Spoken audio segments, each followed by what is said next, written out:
السلام علیکم دوستوں، کیسے ہیں آپ؟ امید ہے آپ سب خیریت سے ہوں گے۔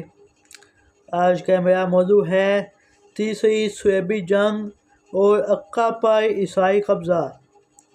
بیت المقدس کی فتح تمام مسیحی دنیا کے لیے چیلنج کی حیثیت رکھتی تھی، چنانچہ اطراف عالم سے چن کر ایک لشکر عظیم تیار کیا گیا اور تیسری صلیبی جنگ کا آغاز ہوا۔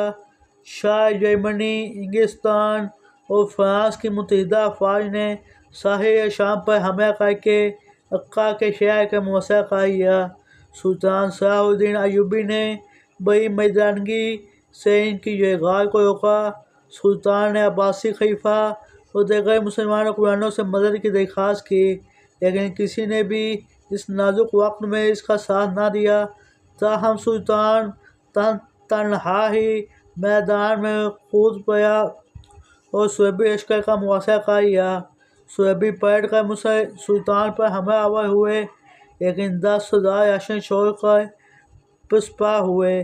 تاہم سلطان کو ان لاشوں کی بدبو اور سڑان کی بنا پر خود بھی پیچھے ہٹنا پڑا۔ صلیبیوں کو رچرڈ شاہ انگلستان کی آمد سے اس قدر عددی بالاتری حاصل ہو گئی کہ سلطان کو مجبوراً شرح اس شرط پر صلیبیوں کے حوالے کرنا پڑا کہ وہ زر فدیہ لے کر تمام مسلمانوں کی جان بخشی کر دیں گے، لیکن عیسائیوں نے شہر پر قبضہ کرنے کے بعد انتقامی کارروائی کے طور پر فدیہ کی تاخیر کو بہانہ بنا کر شہر کو خوب لوٹا اور بے دریغ مسلمانوں کا قتل عام کیا۔ صلیبیوں کا اکثر مقصد بیت المقدس کا دوبارہ قبضہ حاصل کرنا تھا، لیکن وہ اپنے لاتعداد فوجی مروانے کے باوجود بھی ابھی تک اپنے مقصد میں ناکام تھے۔ جرمنی کا بادشاہ فریڈرک باربروسا دریائے عبور کرتے ہوئے ڈوب گیا تھا۔ اس کی فوج منتشر ہو گئی تھی، اس لیے ان کے حوصلے پست ہو گئے تھے، لہٰذا انہوں نے صلح کی گفتگو کا آغاز کیا، لیکن جب شرائط طے ہو گئے تو وہ خود ہی معاہدے سے پھر گیا اور دوبارہ جنگ کی راہ لی اور بیت المقدس کی طرف پیش قدمی شروع کر دی۔ سلطان نے اس دفعہ انہیں تھکا دینے والی حکمت عملی اختیار کی اور ان کے آگے بیت المقدس کی طرف روانہ ہوا اور راستے میں پانی کے تمام ذخائر تباہ کرتا گیا۔ صلیبی بھی بڑھتے بیت المقدس کے قریب پہنچ گئے، لیکن پانی کی قلت نے انہیں بالکل نڈال کر دیا۔ اس دوران سلطان نے مسلسل مزاحمت کی پالیسی اپنائے رکھی۔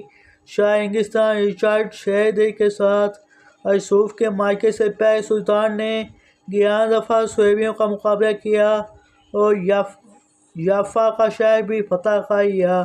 ارسوف میں شکست کھانے کے بعد رچرڈ کا حوصلہ پست ہو گیا۔ بیماری کی وجہ سے اب اس کے لیے مزید جنگ جاری رکھنا ممکن نہ تھا۔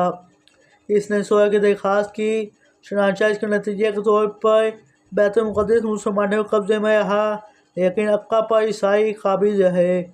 فرانسیسی مورخ بچارڈ نے اس تیسری صلیبی جنگ پر تبصرہ کرتے ہوئے لکھا ہے: تیسرا کروسیڈ اس طرح ختم ہو گیا جس میں مغرب کی تمام مسلح طاقتوں نے عقہ کی فتح اور عسکریان کی بربادی سے بڑھ کر کوئی فائدہ حاصل نہ کیا۔ اس میں جرمنی نے بغیر کسی عظمت کے ایک سب سے بڑا شہنشاہ اور اپنی فوجوں میں سب سے عمدہ فوج کھو دی۔ اگر ہم عرب ملکوں پر اعتبار کریں تو عقہ کے سامنے 6 لاکھ صلیبی آئے اور مشکل سے 1 لاکھ ان میں سے اپنے وطنوں کو واپس گئے۔ یہ صلح نامہ 22 شعبان 588 کو 3 سال اور 8 ماہ کے لیے لکھا گیا۔ تیسری صلیبی جنگ کے خاتمے کے بعد 599 ہجری 1193 میں سلطان بغازہ بخار بیمار ہوا۔